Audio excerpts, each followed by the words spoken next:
So we're talking about biohacking. Yep.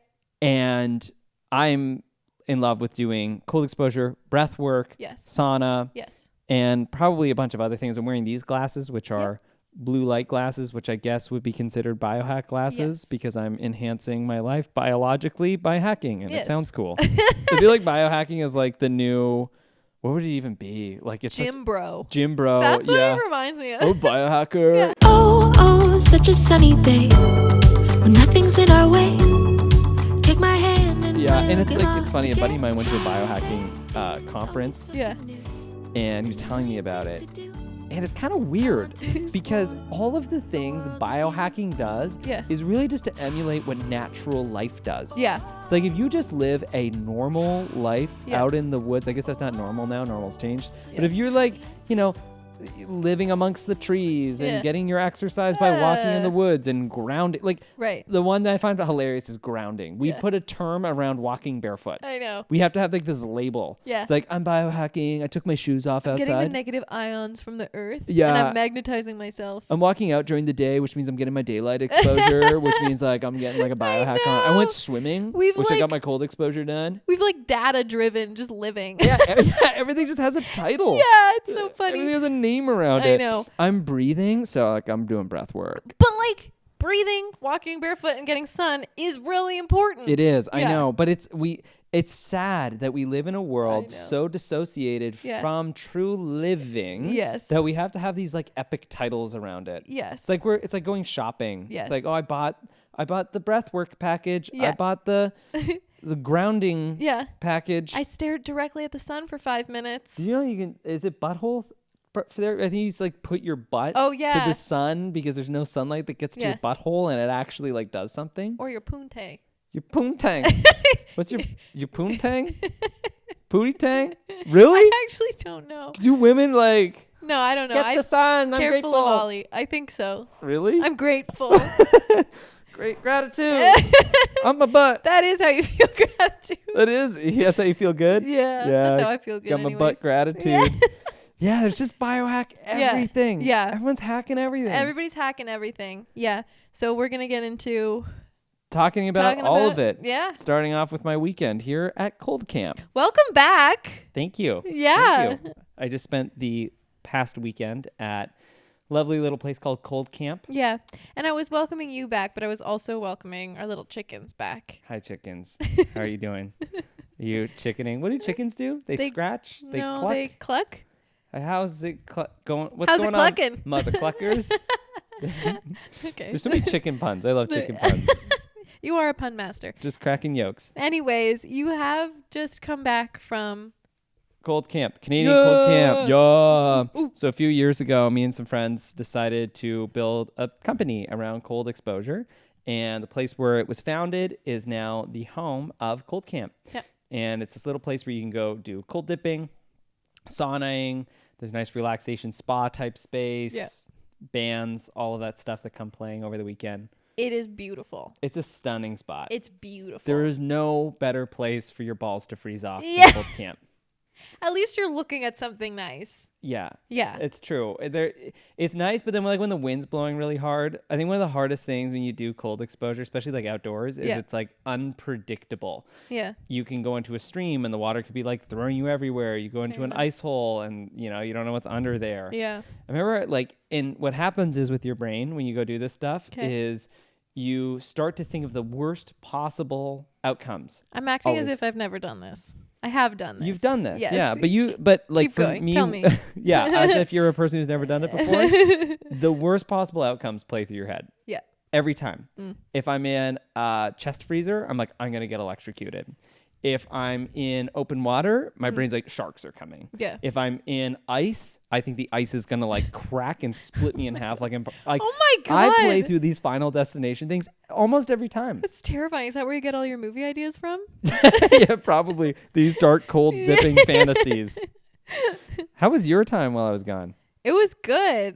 I just had some like completely the opposite time. Right. I was like super restorative. Right. I was just coming off my period, so I was still in like solo time. I was baking, I was doing yoga, I was like hanging out with our dogs. Is that what coming off period time is? Like just like a relax. It's like the plane's landing. Well, in your period time, that's what it is. It's like a very restorative time for women and menstruating people, period people, if you will. My period peeps. Period peeps. Yeah, but we wanted to. Can we? I'm sorry, just a little segue. Can we normalize periods by just having a theory, like a name called period peeps? Period peeps. Yeah. Yeah. It's like, like back in the day when like the cool teenager was like the guy on the skateboard with the like. Yeah. With the JB hair. With the JB hair. Yeah, hat like my backwards. first crush. Really? Yeah. JB was your first crush? No, but well, maybe. Anyways, JB people were my first crushes. So like a JB person, JB adjacent. Like, my period peeps. Period peeps. Like, because I hate how unnormal periods are, yet they are so normal. Yeah, and to be honest, we're all period peeps because you have to live in society with people who period. Exactly. So we're all period peeps. Everyone revolves around periods at some point. Yeah. At some period. Yeah. Period. Okay, so we wanted to talk about something important and scary to me. Yeah. Because you just came back from cold camp, and we wanted to talk about the challenges of biohacking, the benefits of biohacking, and whether we should biohack or not. Yeah, it's dun, dun, dun. dun, dun. Can you do one thing? It's been driving me crazy. You get the microphone arm like crossing your face right now. I think I do too from this angle. Yeah, well, we can just readjust these arms. These arms adjust, by the way. You can move them in any way you want. Again, we're new to this, so yeah. How's that? Is that better? It's not better, but no. your microphone's long, babe. So if I bring it down, my mic's not near my head. So I feel like okay. All right, well, just do what feels right. I'm sorry. As long as you feel good, that's all that matters. Thanks. Which is a great segue. Great. This is a great segue. So this is a great segue. Sorry. I was gonna Pocket film school. Pocket film school. Biopocketing. Yeah, biohacking. So biohacking. I would say I'm on the side of biohacking, or at least that style of life living. Yeah. And I am on the against. Yeah. And this is biohacking, the battle. The battle of biohacking. Biobattling. I'm sure people are curious why you're against it, because it is like one of those things that's very popularized right now. Yeah. Everyone's doing the cold dips. Everyone's doing it. Like I'm wearing these light glasses. Blue light glasses. I feel like just anything that makes your life I feel like people would be like, yeah, I drink coffee in the morning. It's biohack. It's biohack. You could call that, and that's kind of why I'm a bit against it, but I can explain it more so if you want. It bothers me that biohacking was created by someone who has a company for biohacking, and they've just named it. Dave Asprey coined the name. He did. And for those who don't know who Dave Asprey is, he's the guy who created Bulletproof coffee. He now has this whole brand called Bulletproof. Bulletproof coffee is when you put butter in your coffee and you like whip it around for the fat, and you put MCT oil. That's Bulletproof coffee. And what is the MCT oil? It sticks. I honestly don't know. It just makes your coffee high better. It's fat. It's fat. You're getting like fat intake, and fat actually isn't bad for you apparently. So we need more fat intake. So he's putting fat in his coffee. Yeah, it makes which increases the coffee high. Yeah, and it makes it steady. So you don't get like shoot up coffee, drop down coffee. You get like a steady coffee. Like high. because there's a thing, if you drink beer up your butthole, like if you, yeah, legit, if people do this, you put a funnel up your ass and you get the beer through there, you get drunk twice as fast. Is that considered biohacking? Yeah, it is. That's so funny. That's so funny. You literally just like, sticking coffee up my butt. It's that's biohacking. Anything that makes something more efficient and effective, I think. In your body. terms of biology. Yeah. Yeah. Biological hacking is. Which it's like our bodies aren't necessarily meant to be hacked. And this is why I'm against it. Okay. Yeah. Okay. So, Let's hear it. Okay. So here's my controversial opinion on biohacking. And I would preface this by saying I come from a heavy biohacking family. If you were to look at the books on all of our walls, they are biohacking books. Heavy. Let's say 70% of them. So my journey getting here was long and challenging. I was like climbing up a snowy fucking mountain to get here. Really? Wow. Yeah, and I would say I'm a recovering biohacker. Anyways. Is it like biohacking, like AA meetings? Let me. I was a biohacker. Yes, let me explain this. Jacqueline. Let me explain this. Okay. Hi, I'm Jacquie, and I'm a biohacker. Hi, Jackie. I'm an addict. Kind of. It is an addiction. Okay, this is my point. Okay, so I think let's hear it. A lot of the time we live in a culture of hustling, being more effective, being more motivated, waking up at 5 a.m., never sleeping, building businesses, like just like hustling all the time. We're super disconnected from our bodies, what our bodies actually need. We don't love rest and restoration, right? And I think we take that, and in our journey to get healthier, we just take that sympathetic nervous system, which is what it is. It's the stress nervous system. And we just place it on biohacking, but we're doing the same thing. We're like, I still have to wake up at 5 a.m. Then I have to do this practice. Then I have to do this practice. Then I have to drink 5 coffees, but they're going to be good coffees because there's butter in them. Then so true. Then I'm going to drink, but I know that I have to get more sleep because I want to drink. So I'm going to sleep extra so that I can drink, but that means that now I can drink. But now I need to feel better. So I'm going to do this hack to feel better, which means I can drink again, which means I can also work harder, which means I'm never going to rest, which means I'm always going to be working. And I think we've just transferred the culture of hustling onto hacking our biology. And I think what our bodies need are listening to our impulses inside of us that are asking us for certain things. And by hacking, we're just pushing that aside, which we also do in hustle culture. And we're just not listening to ourselves, and we're causing ourselves to rev up into a stress. Yeah. I think the better term is like biohustling. Biohustling. We're constantly trying to fix the thing, but really the real wound is so deep. But we think that, I'll just do this thing harder, better, faster, stronger. Yeah.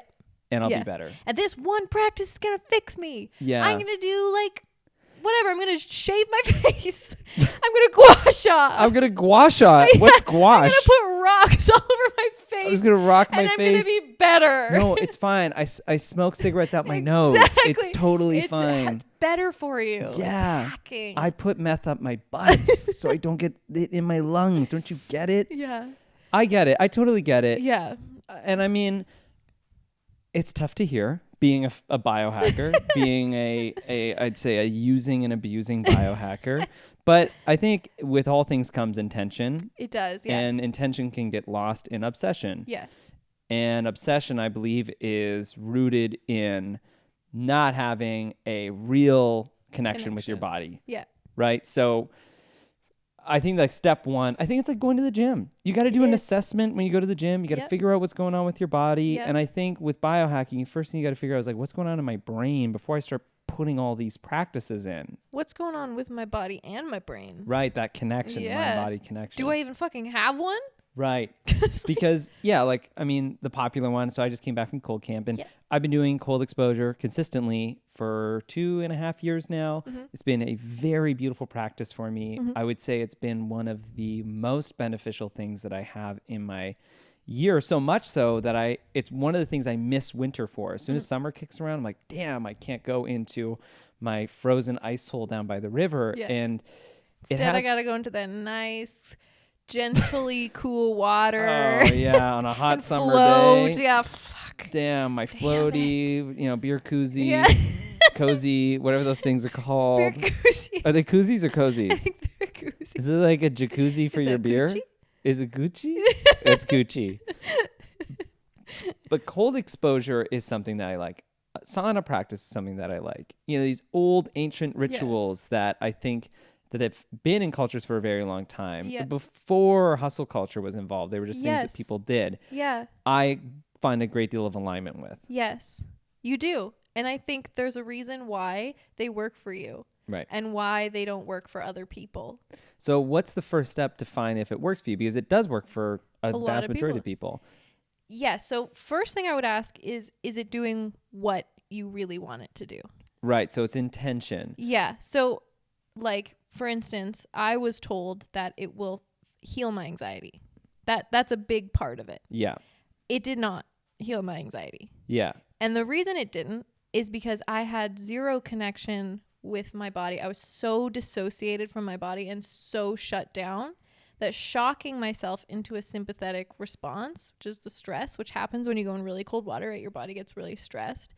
Instead of turning on, if you have a healthy connection with your body, it turns on a nervous system that slowly brings you down into like a restorative space, which you get. when you're in there. You can, because I have that connection. You have that connection. Got it. I don't. So when I go in there, my stress response turns on a shutdown response. And when I have shutdown and activation at the same time, it's like the inside of my body is doing this and the outside of my body is like slamming on the brakes, and that creates anxiety. Right. So I needed to build a connection with myself and my body, and to know when I'm shutting down and what to do to get out of that shutdown response, to work on my like actual restorative nervous system. And when I have that in place, the cold tank will probably be really good for me. I want to touch on that in just a second, a little bit later, about like what are the things that you are starting to implement to get to that point. Yeah. But before we dive down that rabbit hole, we did do a cold dip together. We did. And it's interesting because I think it also depends on where you're at, right? Like, we have done one before. We have. And you actually found it not the worst. And then we did another one and it was really in a bad spot. So does it also depend on kind of where you're at? Of course. If I've been really shut down or really like depressed or dissociated and you put me in a cold tank, probably not. Maybe washing my hands under cold water might help. But freezing cold, like I feel like I'm going to die, probably isn't the right thing for me. When I feel like I have you're being really supportive. I feel like I have this person that like, if I'm really uncomfortable, will help me, will support me, will do that. Like, it's easier for me because I have part of the shutdown is that I go so internal. I feel like nobody's there to support me. I'm just like, fucking, I shut off. But when you're there, you create the safe space for me of support and like, because I feel so safe around you. So that does help. I think people will be listening to this and clinging on to the fact that they might be thinking that they don't have a connection like you. Yeah. Like they'll be putting themselves in your bucket. But the truth of it is that we also like to cling on to certain narratives so that we don't do hard things. Sure. And I'm not like attacking you for that. I'm just saying that for me, before I started doing cold exposure, I would play out it causes hypothermia. I'll get sick. I shouldn't be putting my body through adverse things like that. Yeah. And I played those narratives quite loudly before I decided to just start breaking the ice and going in. Right. And there's also, I think, a parallel of that. We put barriers between ourselves and things, whether it's jumping out of an airplane, travel, meeting someone new. Yeah. And we tell ourselves, like, I'm not worthy for love, or I can't connect with this person because I have bad social skills. I'm an introvert, so I'm not going to go out tonight. Yes. And so I think there's a fine line of dancing between what's our internal story we're telling ourselves and what is the legitimate reaction to our body. Yeah. And from your experience, how did you find the truth amongst, let's say, the clutter between internal narrative and legitimacy within your body? Oh my God. Is that a tough question? Yeah. I mean, if anyone who's ever been on a healing journey knows that it's just fucking messy. It's like a puzzle that you don't have the like picture to follow. It's just a white puzzle and you're trying to put pieces, or whatever color puzzle. You're trying to put pieces together that you have no reference to where the pieces go or which pieces you should use, or it's just, that's what that feels like. But when I started educating myself on nervous system health, like we have two in society. We have our parasympathetic, which is like our meditation. We always put that in the meditation. That's what you're trying to get to in cold exposure. In breathwork, sometimes you're trying to go into your parasympathetic. It's like the calming nervous system. And then we have the sympathetic nervous system, right? Those are the two that are generally known. And sympathetic is? Stress. Gotcha. But stress is not bad. So like activation, like excitement. It could be big stress like a car accident. It could be stress like I'm getting married. That's also sympathetic. It's whenever you're like activated. You're like, ooh, I feel like I need to do something. Well, cold exposure does both. It does both. You start with sympathetic and then go into the parasympathetic. Right. But here's my point. What we don't know, or what's generally not understood, is that the parasympathetic nervous system has two tracks to it.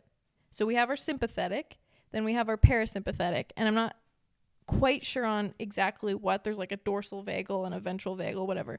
there's 2 tracks in the parasympathetic. One shuts you down. Yeah. That is your survival nervous system. So anyone who's been through trauma, neglect, childhood neglect, CPTSD, big issues that cause them to be either in sympathetic for a long time, which childhood trauma gives you, which is what complex PTSD is. Gives you constant sympathetic turn on. The only way for a child to get out of that is to shut off. The other nervous system is the one that slowly, once you get activated, it brings you down, but it brings you down slowly. So the reason I know I don't have that one is because when I do a practice, I jump out of it. Like if I'm like activated. What kind of practice? Any kind of practice. Like if I do a breathwork practice where I get activated and my sympathetic turns on, I'm doing it fast. I can't just sit there and slowly start to calm down and bring my body down and come back into space. I'm out. Like I do breath work and then I'm up and I'm active and I'm going. No kidding. Which means that the one that you're trying to turn on in the cold exposure, which is the one parasympathetic that brings you down slowly, that one doesn't work for me. I don't have sympathetic the whole time? And then my shutdown, because it can't be in sympathetic, my shutdown comes up. That's what a freeze response is. Shutdown comes up, meets this, frozen. Whereas ideally your parasympathetic that restores you comes up, meets this, and slowly brings you down. Whoa. But just some people don't have that. Some people don't have that. And so that would probably be the first gauger for anything is, am I freezing in this moment? A lot of people are living in a chronic freeze state. What does, in just some, titles, what are some freeze symptoms? Getting injured all the time, getting sick all the time, bumping into things, feel like depression, feeling immobile, not liking exercise. And that's a disconnect between the mind and body? Is that what a freeze? Because that's what it sounds like. You're not connected with what's happening beneath the brain. Yes, because you don't feel safe in your body. Because so you were shutting the highway off. It's like, there's an accident. We're cutting it off. Like imagine a kid has been in stress since they were born. Their parents fight. They don't give them emotional support. They don't get hugs. They maybe get bullied at school. Right. So you just shut down. Of course. What else are you going to do? Yeah, that's like the greatest. Yeah. So that's like the fight, flight, or freeze response. Exactly. You're in the freeze. You're in the freeze response because you can't fight or flight because a kid can't leave. And if they fight with their parents, maybe they get yelled at. Right. So what's your option? Freeze. Right. And if you need that developmental years to develop that parasympathetic slowly brings you down. That's what emotional, that's why your parents give you such emotional regulation, because they help you. They teach you how to do that because kids don't know how to do that. That's why they cry and they have tantrums. So for someone who, because I also don't want this dialogue to almost barrier people from experiencing something that could allow them to find as therapy. Right? Because something like cold exposure, sauna, breath work, psychedelics, whatever that is, there is that barrier of freeze. Freeze could come up. And someone could be listening to this, like what you're explaining, like my parents fought, I stood between arguments, I went through all those things, yet these practices do help me remedy those issues to which I perhaps have. I wouldn't actually, I'll take it back. It doesn't remedy. I think it allows me to cope better with existing life. Yeah. I do think deeper practices like psychedelics or intense breath work partnered with psychedelics like cannabis or whatever do help, and certain things like cold exposure over a prolonged time help those things. And I don't want people to sort of lose that. So do you think trying is a good option? It's like, hey, do this thing, but if you do get these responses, don't push yourself.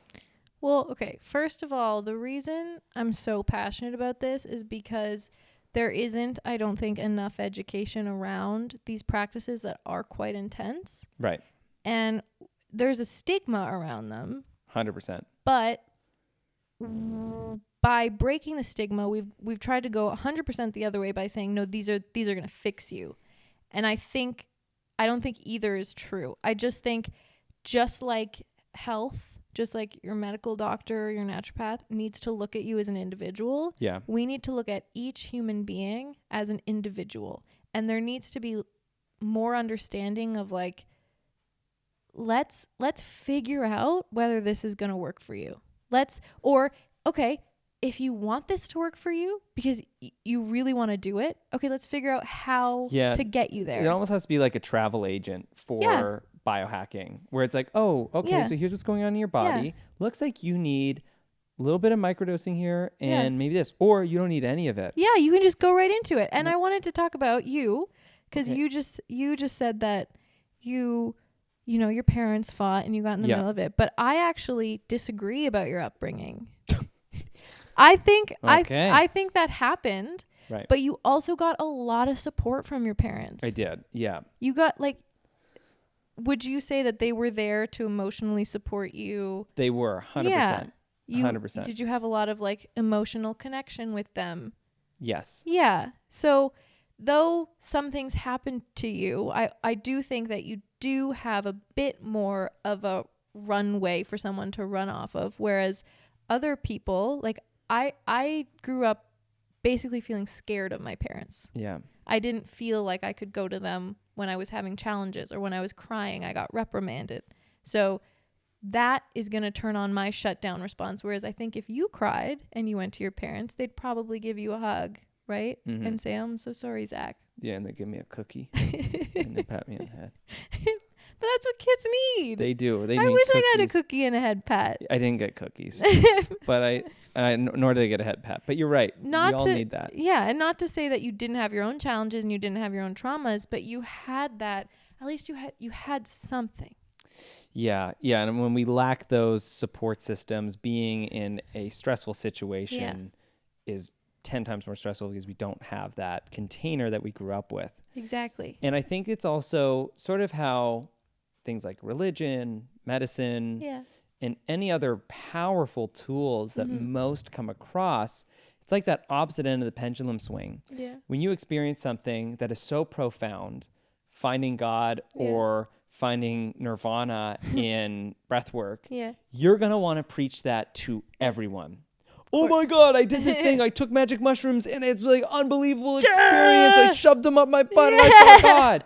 And then those who don't do that, it's intimidating. Yes. But it feels like as the person who had this profound experience, you got to ram it down someone's throat because you have to convince them like, I had this thing. No, you would really benefit from this. And I think we're seeing that in the wellness scene where so many people are having these breakthroughs and they want their other friends to experience that. And if not experience it, understand them. And when you don't get understanding, you feel like you have to yell louder. You do. Which is probably another response from trauma that we could dig into later. But I think what we're seeing on this side of shaming others is not necessarily we want someone to feel bad. No. We want to feel heard because we see hurt people. It's like, you should just try this. Like, it's helped me out so much. And I think that's my barrier with things like religion or even alcohol or whatever. Some people find clarity through certain habits and therefore they feel like the other person needs to understand. Yes. Yeah. And back to your thing about scaring people away from trying. If you don't relate to what I'm saying, fucking go for it. Go for whatever feels good for you. I'm talking to the people who were like me, who were feeling bad about themselves because they couldn't do certain practices in the wellness world. I feel like that with yoga. Yoga is a huge one for me, where I'm like, everyone does yoga. I've done yoga probably about 20 times in my life, maybe 30 times, which I feel like is enough trial periods. And I'm always just like, I can't do it. And everyone's like, there's no judgment. Do it yourself. While they have like their leg behind their head. There's judgment. Oh my God. Whoever says that yoga is not a competition, and I am a bit silly here because I'm a dancer, so I love going in and being like, of course, flexible people love yoga because it's a space where they can do the thing that they can do. Unflexible people hate yoga because everyone's being flexible around them. But again, yoga is not step one. I think just in life we're skipping step one. Because step one's not sexy. 3. But it's because I think industry overrides logic and it's not sexy. Step 1 isn't sexy. You can't sell products off of step 1. Right? People want that's true. People want the end result. Yeah. People aren't going to be selling McDonald's hamburgers of the cow being slaughtered. It's a great saying. People want the sausage. They don't want to see how it's made. That's true. And I think seeing how it's made is step 1. It's not sexy. It's really unappealing. There's nothing fun about it. Yeah. You know, if you had to go through a month or 2 months of pre-biohack integration, you'd be like, what? I can't just be healed? Yeah. Of course. I think the world would operate tremendously better if we didn't go straight to results. Yeah. But results are just easier to sell. And results are trauma driven, really. If we can't be here with ourselves in the moment, just working on the journey. Oh my God. Over the past month, I've had no work. Right. And as a freelancer, that just happens. There's just periods of time where you don't get any jobs. And I know there's jobs in the future, but people have been asking me like, oh, what's been going on? What are you doing? What are you working on? Yeah. And of course, the insecure Zach pushes past all of the logic in front. He goes, oh yeah, we're like really busy. We're like, we're making like doing movies. We're like making movies. Like I'm like booking clients, snapping necks, cashing checks. It overrides what's legitimately happening. Right. And what legitimately happening is actually I'm just taking time for myself and relaxing and like just waiting for work to come. Yeah. And in that period of time of doing nothing, it's been really nice. I had this metaphor in my head where I feel like last year I felt like this archer in the forest just trying to hit every single target near me. Yeah. But now I feel like I just have been able to draw my bow back, find the target, and take aim. And I know not all of us can afford the luxury of drawing our bow back and taking aim, but I do think we have those things in our lives. We're trying to hit as many targets as possible because obviously it's more celebrated. Right. And our internal ego and all that stuff, just it's celebrated to hit lots of targets rather than just like hit a calibrated one. Yeah. But yeah, I've had time to relax. Yeah. To not allow those stimulants to override. And it's felt really nice. To do cold exposure. What's that? To do cold exposure. It's felt nice to do cold exposure? No, you've had time to do it. Yeah, and also to do it with thought behind it. You know, like I have been a biohacker for a while. Like I've been doing those things. But honestly, the biohacking really loses all of its pleasure when you're doing it for like hacking or for I've got to do this number of them, I've got to go in for this length of time, I've got to do this post about it, I've got to do, and that's what gets really muddied in this whole beautiful process of healing remedies. I even noticed the way that you're practicing is different. It's like you're doing it because you want to do it now. I feel called to do these types of things. And it's great. It's felt really nice to just have time. I would say like my top practices, I want to know what yours are. Okay, go ahead. Are my journaling. Amazing. I'm obsessed about journaling. Okay. My cold exposure, I go in for like 2 minutes per day. I don't time it. I think timing it actually robs it of its experience. You also don't always go in. Sometimes you take days off. Sometimes I don't feel up to it. Yeah. So for health benefits of cold exposure, it's usually, I think it's 30 seconds plus. So 30 seconds is when you get that norepinephrine spike and the adrenaline spike. And then about 2 minutes is where you get all of the healing remedies. So if you just want that like adrenaline spike, I believe it's 30 seconds. And then once you reach the 2 minutes, that's where you get like the inflammation goes down. You have the boost in norepinephrine. Your blood cycles throughout your body. So that's why you get like white fingers and white toes, because your blood is going from the extremities into the core. So I go for like that 2 minute round, and it might be 3 minutes, might be 4 minutes, might be 5. Like I stopped timing myself because I was like, why am I timing myself? Like if this is a legitimate health practice, why does time matter? So I stopped timing. I stopped going for days. If they don't work, they don't work. And then I think the final one is I do my breath work. Every morning. We try and get sun exposure, but here in Canada, it's like the worst. And I think that's it. Oh, I have slow mornings. Slow mornings are so nice. I'm like, thank fucking God you do slow mornings now. You used to hop out of bed. You'd be right at it. I'd just be like, Oh, and then it sets the day in that tone. It does. You set the day being like, oh, gotta hee ho ho. Yeah. Someone told me that the most important hours of the day is your first, I believe, hour. Yeah. And it's because your brain is prioritizing what is going to happen. So if you spend your first 30 minutes on your phone, your brain is then just going to be like, oh, it's important to show up on my phone, social media, that sort of stuff. That's cool. It is. Or if your first half hour is with your kids, if you have children, or with your dogs, or setting a comfortable space, that's what it's going to prioritize. So you're supposed to put the top 3 things that are important to you in the morning so that your brain is calibrated to that. So I think we should sit in front of our fire, blast our faces with heat, and have an hour talk every morning. We should do that? Okay. Yeah, that's every morning. We did that today. Oh, there's like this romanticized idea of having a fire in your home. And look, I'm not hating on fires. No, we love it. We love our fireplace. But dear Lord, do I love the fantasy of being in a home with like electric heat that I just turn a dial and the home is warm. Yes. Not having to like blow on wet wood in the morning. That's what she said. I have to blow on wet wood. When I was gone. But even when I'm here. Even when you're here.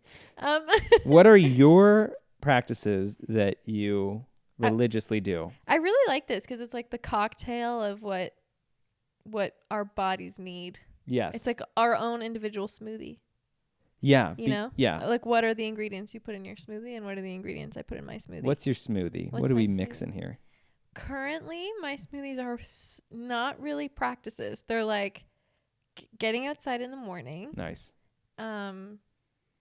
Working on it's called an orienting practice. What's that? Which is the practice of being present in my body and in my environment at the same time.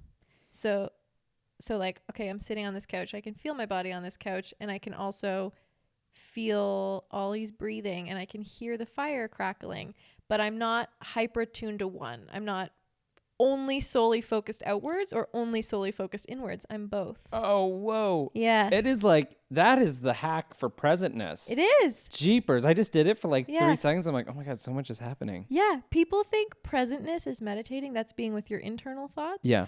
I think it's actually being able to be with both external and internal at the same time and being aware of like, oh, this is changing. Oh, now my insides are changing. Now my heart rate's increasing. Now my tummy's kind of hurting.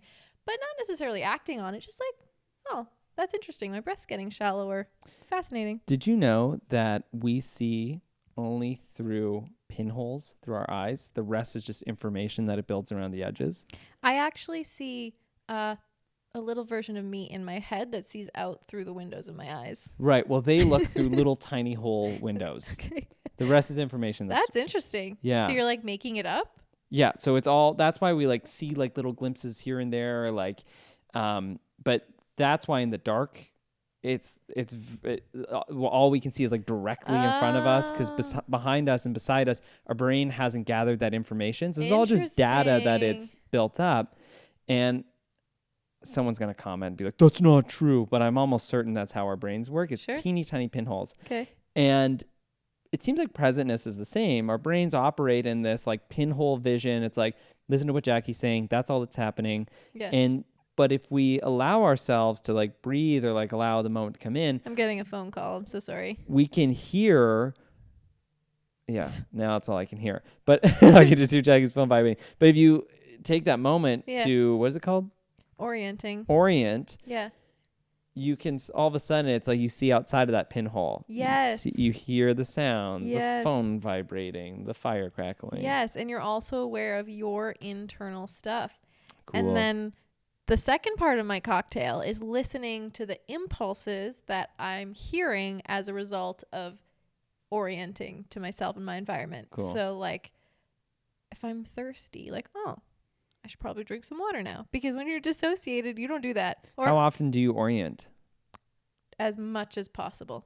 I do it, like I do practices of it. Like I'll do like 10 minutes here and there, but I try and do it every minute of every day, because ideally that is how we operate in the world.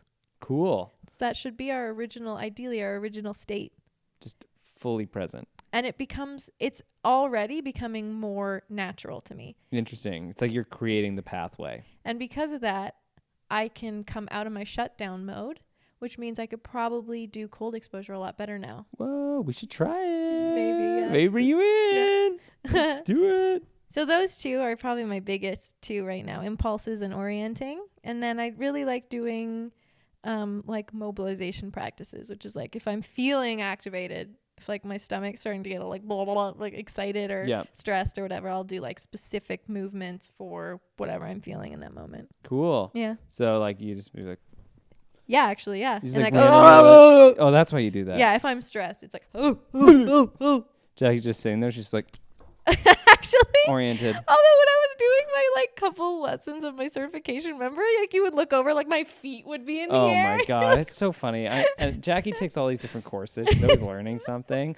Sometimes it's singing lessons. Sometimes it's orienting. Sometimes it's like I don't even know, like intergalactic space warrior and I shit. get like so pissed off when you don't like know what I'm talking about. I'll be like learning this new thing and I'm like, why aren't you listening to me? It's like, well, Jackie. yeah. There's so much that you're learning. And I get to learn by proxy. No, you are doing your own learning. Yeah. Yeah. No, like in your own stuff going in. Right. Like your cold exposure. I learned so much. You do. They're your own thoughts, but I feel like you learn when you're in there, right?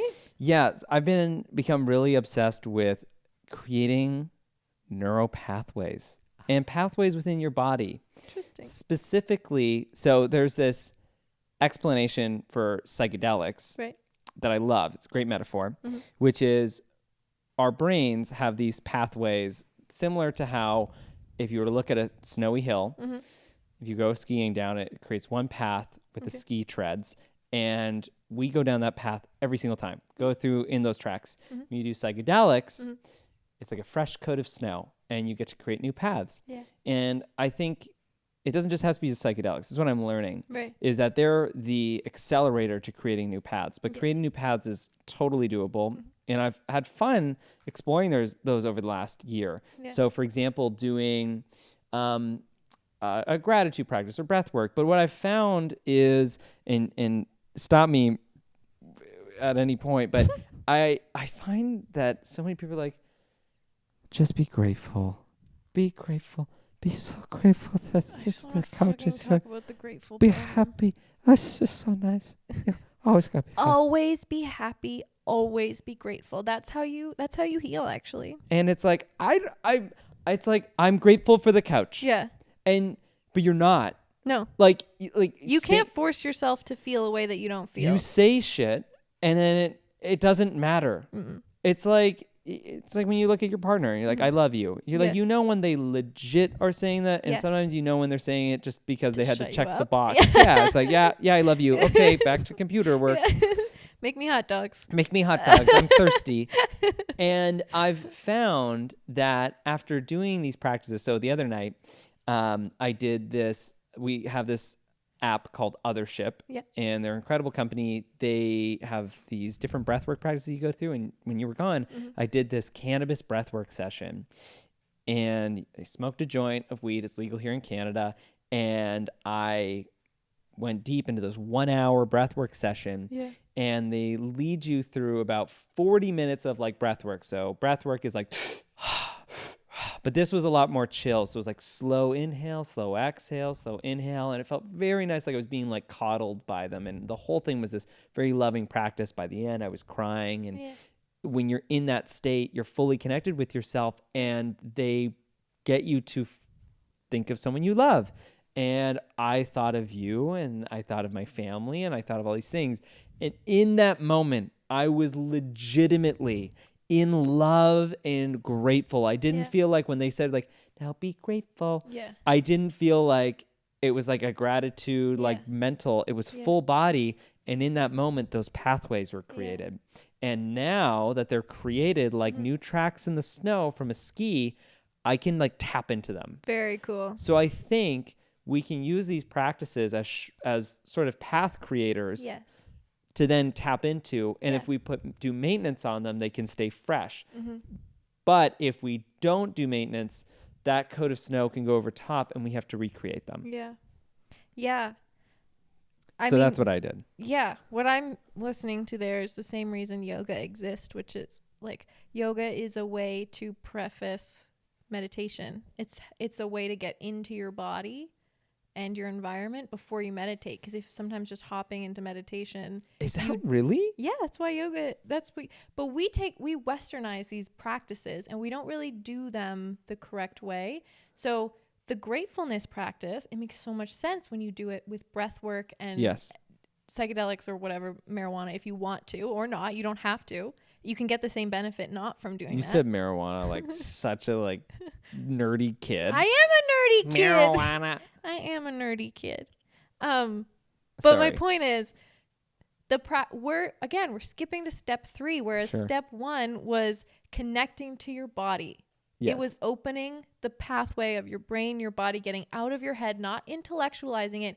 Fucking feel it. Yeah. Because if you can't if you just think something, nothing's going to change. You have to feel it. And if you've never felt that feeling before, we have to like slowly work on creating that feeling. And then before that, if you don't feel because you're disconnected and you're dissociated, we have to connect you first. The definition of feeling, I think, is so lost because there's feeling, there's feeling, and then there's feeling. This isn't even feeling. I know. Feeling. That's a story. Yeah. It's like, I feel grateful. Yeah.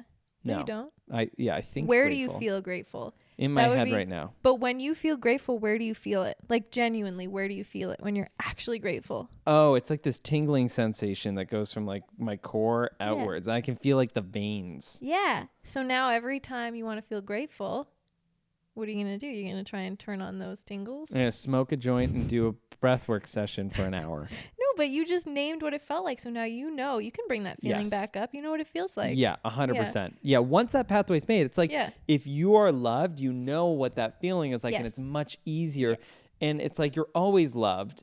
But when you accept that love, then there's that pathway there. If you didn't grow up with that kind of loving support, you don't know what it feels like. The pathway's not there. Exactly. And you're going to have to learn it somehow. 100%. Yeah.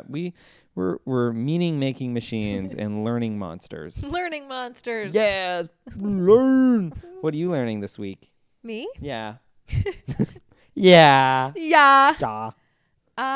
Well, I think we just talked about what I'm learning because I'm doing my somatic stress certification. So I'm learning about nervous systems and how to mobilize stress, chronic and current. And you're learning about my somatic healing. I'm so sorry. Man, I should not have asked you that. Marijuana. People are just like way over my head. I'm learning about everything I just talked about. Yeah. Yeah. And I'm learning how to teach that to people in a very healthy, titrated way. What the hell does titrated mean? I know. That's my word of the day. Doesn't it kind of piss you off when people use words you don't know? Well, okay, here's the thing. Titrated. You don't need to have a word. Titrating means to, like, if someone has like deep trauma, in somatics, you don't jump into the trauma because it might be too much for their nervous system to handle. So you like titrate them. Yeah, you do it really slowly. Like you'll like let's pick this piece and we'll work on letting go of that. And then we take this piece. It's like slowly like peeling an orange open, right? You don't really need a word for that. No. But we have one because titrate. Because we have to smell smart. So that word was very sophisticated. What does that mean?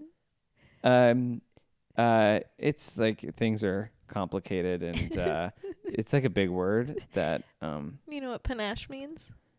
Yeah. It means tuft or plume of feathers.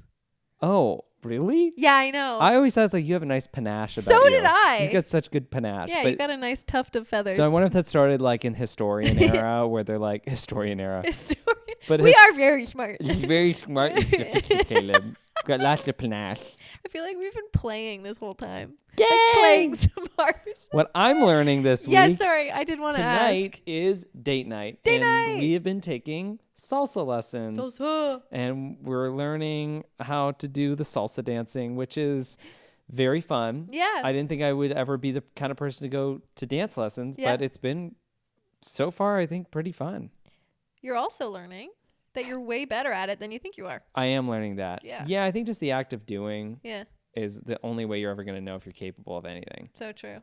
But you dance your socks off. I did dance my socks off. I had a lot of fun doing it. And then tomorrow is singing lessons, which kind of nervous about, but we'll see what happens. And that's what we're learning this week. All right, Jacqueline, we need a conclusion on, is biohacking good or bad for you? What's the verdict on your end? I think it's, wait, I thought you were doing Oh, okay. Oh, and I want to do the community thing quick since we're reshooting it.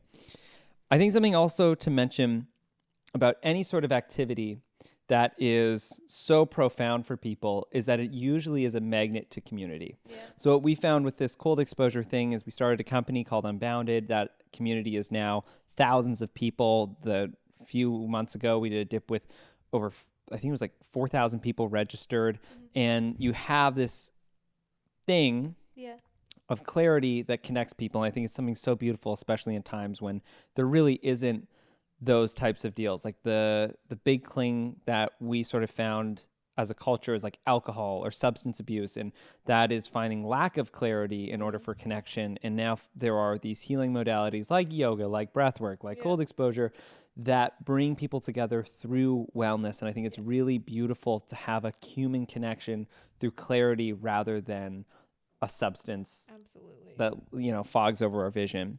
Absolutely. So, yeah. Yeah, I feel like we're going in the right direction. Yeah. I just feel like we just hopped a little too fast. You know, yes. like all those things are so important. Like they're important to our health. They're important to our relationships. They're important to having a good life. We just need a little more thought behind them. We need more thought. So I think in conclusion, for those of you who want to skip to this end of the video, I think that where we're at with biohacking is that it is good. Yeah. It's good for you. It can build community. It can build your body up to being the most strongest, powerful Hulk energy. Yeah. But I love that you're the hype man.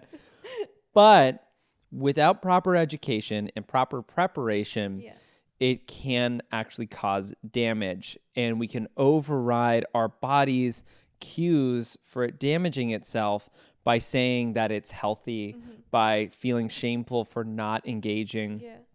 And the truth of all of this is to listen to your body and to really recognize what your body is saying. Yes, bitch.